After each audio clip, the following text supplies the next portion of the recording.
Bonjour tout le monde et bienvenue sur cette chaîne. Alors, le sujet d'aujourd'hui est 2 fautes courantes dans Product Owner pendant le refinement dans le Scrum Team.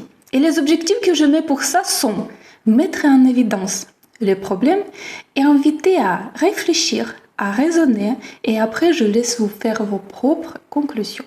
Alors, concernant les théories, le Backlog Refinement, c'est un premier artefact Scrum utilisable par le Scrum Master, Product Owner et l'équipe de développement. Le backlog, c'est une liste de user stories, à la fois estimée, c'est celles pour lesquelles on connaît déjà le coût du travail pour la réalisation, et celles qui sont en attente de l'estimation.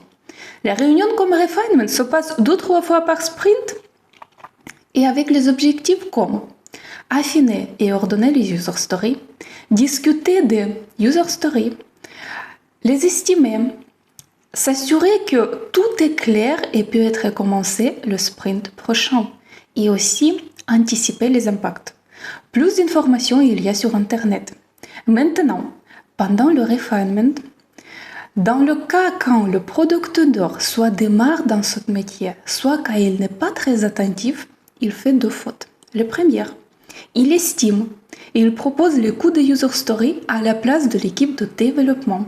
Et la deuxième, il donne des solutions pour la réalisation du travail ayant basé sur des discussions et des conclusions faites par les gens qui ne sont pas concernés à ce travail, soit qui sont en dehors de l'équipe. Maintenant, pourquoi ce n'est pas correct? Quels sont des risques et des impacts et des conséquences? Et pour le problème numéro 1, quand il estime et il propose des coûts de user story à la place de l'équipe de développement, dans ce cas-là, il prive l'équipe de leur droit de s'exprimer et d'estimer correctement les user stories.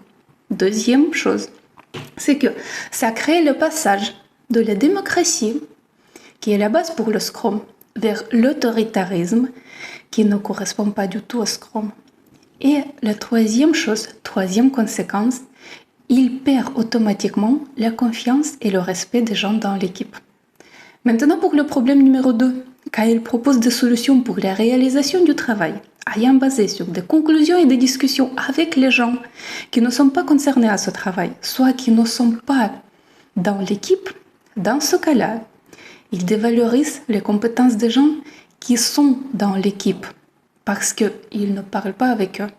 Deuxième chose, il peut compliquer, soit mettre en risque la réalisation du travail en donnant de fausses pistes qui peuvent coûter cher au niveau du temps, de l'argent et aussi de la qualité. Mais ce qui est le plus pire, ça peut démotiver les gens.